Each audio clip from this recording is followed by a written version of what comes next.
This drink is a popular variation of a Long Island iced tea. It's called an electric iced tea. The main difference being it has blue curacao in it as opposed to triple sec. Now, blue curacao is an orange liqueur, much like triple sec. Triple sec's a little drier. Blue curacao is obviously blue.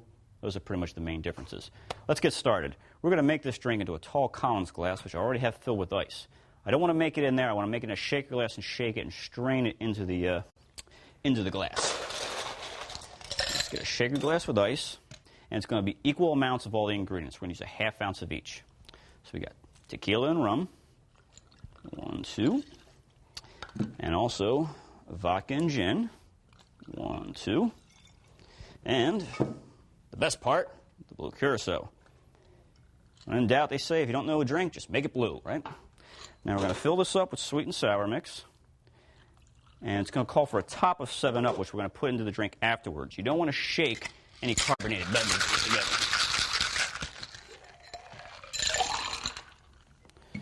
There we go. Nice electric look to it, kind of blue. Now I'm going to leave a little bit of room up top for your 7-Up or your lemon lime soda, like so. Awesome. I'll even throw a little lemon in there. And a straw. Go to town. Electric iced tea. Enjoy.